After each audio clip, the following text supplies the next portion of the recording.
Tonight on UATV News at 7, many students are getting ready to graduate next month. We've got the tips you need to market yourself for future employers. And Thanksgiving isn't quite here yet, but parts of Fayetteville are already gearing up for Christmas. We'll tell you where to go to see the holiday spirit.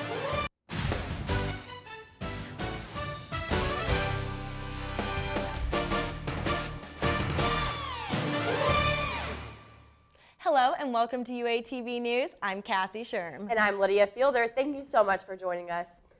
The brother of a suspect from the terrorist attacks in Paris is asking his sibling to stop running from the authorities. Salah Abdeslam is the only surviving suspect from last Friday's attacks. Mohammed Abdeslam is pleading for Salah to come back. I would tell him to surrender. That's the best solution. To contact the authorities.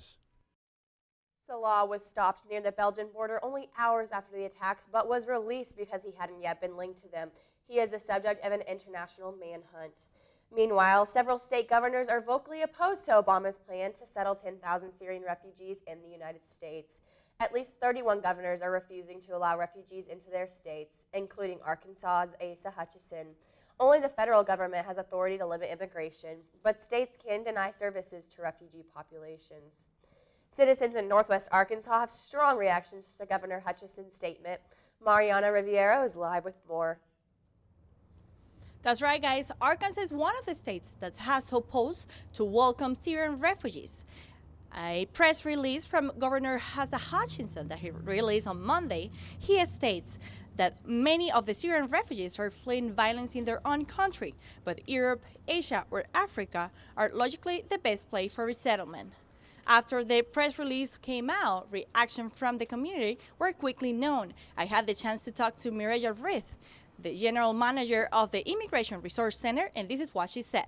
The governor has created panic and made this assumption that Arkansas was going to be this prime destination place for the Syrians, when very likely we would have maybe received 10 or a handful of refugees at best.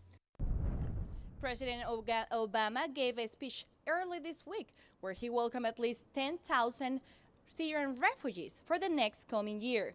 After the speech was done, at least 27 governments from different states rejected the decision. This is all I have from now. Mariana Rivero from the deck cam. Back to you guys.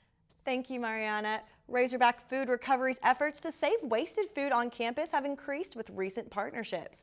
RFR has joined with Bruff Commons and Kappa Kappa Gamma sorority to have weekly recovery sites, but also gathered food with the U of A Alumni Association. After tailgates at Razorback football games, weekly recoveries have made more than doubled since these partnerships began, and there are plans to launch programs with 5 new Greek organizations in the spring. If you're looking for free food tonight, the Christ on Campus organization is hosting a free Thanksgiving dinner at the Rock House on the corner of Dixon Street and Arkansas Avenue. Traditional Thanksgiving food will be available, including turkey, dressing, and pumpkin pie. Dinner is served from 5:30 to 7.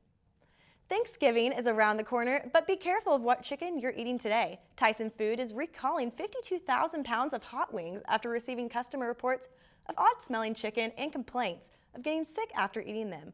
The USDA says the chicken, which was produced on October 24th and 25th, should either be thrown away or returned to the store. Hit and runs are becoming more common due to the increase in enrollment on campus, especially in parking lots, according to Captain Gary Crane from UAPD. Traffic around campus, especially at major crosswalks, has been restricted to prevent accidents. Crane also says hit and runs can be eliminated on campus if all parties stay alert, drive slow, and pay attention to pedestrians. Dallas residents are on high alert and are cleaning up after severe weather moved through the area this morning. 5 tornadoes ripped through the Texas Panhandle the middle of the night. Strong gusts of wind toppled walls and roofs of homes and businesses. More than 35,000 customers lost power during the height of the storms. The weather here in Fayetteville hasn't been ideal either. That's right, it's been raining here for almost most of the day. Let's go over to Amanda Simmons with more details on when the rain might end. Amanda? Hey, thanks guys. I'm out here with a look at your current weather on the deck. It's currently 50 degrees, but feels a little bit cooler due to those 9-mile-per-hour winds happening right now. There's also a 0% chance of rain, which is a drastic difference from this morning and afternoon, which is awesome because that will continue throughout the night and day tomorrow. We won't see any rain.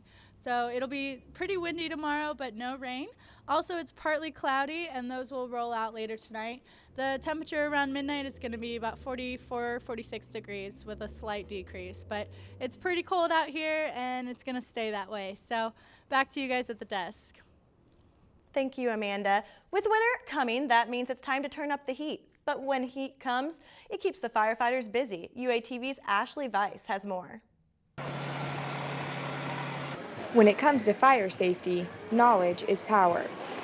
But with about 200 house fires a year in Fayetteville, some could use some practice. Talking to Dad today, he hadn't practiced a fire drill with his children, so. That's why Fayetteville Fire Department is teaching the community how to stay safe. Here are some basic tips. Check your fire detector once a month. Know how to get out of a burning building, and the one that takes you back to kindergarten. You stop, drop, and roll. That puts the fire out. But Fire Marshal Brian Sloat says there are ways to prevent fires before they happen. First, get rid of those leaves. Recommend keep all brush at least 3 feet away from the house, and then keep just down to 3-foot tall brush out to about 50 feet away from the house. Autumn campfires are okay, but a permit is needed for anything further. Staying warm inside is another important factor. And that tends to, people hadn't checked their fireplace, the flue being the chimney, they hadn't been checking to make sure that there's no cracks. So we recommend getting a chimney sweep in and check the fireplace and also clean it. Space heaters also deserve special attention. Keep it away from your bed and other, pile of clothes or closets. Keep it 3 feet away. We recommend the ones with the timers as well as the anti-tip over. While many tips given during Fire Prevention Week are aimed towards family, children, and campers, Fire Marshal Sloat says this is just as important on college campuses. If you hear the smoke detectors going off, I know it may be 3 o'clock in the morning and it may have been that guy that was out a little bit late on Dixon Street, but please, go ahead and get out of the building. Be sure to have a fire escape plan for your house to keep you and your family safe. Students from 114 countries are here at the University of Arkansas to receive a higher education. This week, these students are being celebrated during International Education Week. UATV's Blakely Broughton is live with more information on this week and international students at the U of A.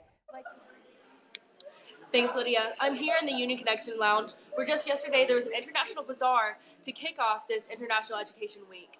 Here at the University of Arkansas, there are over 1,500 students from around the globe who attend, and I talked to a few of them about their journey here and their time at the U of A.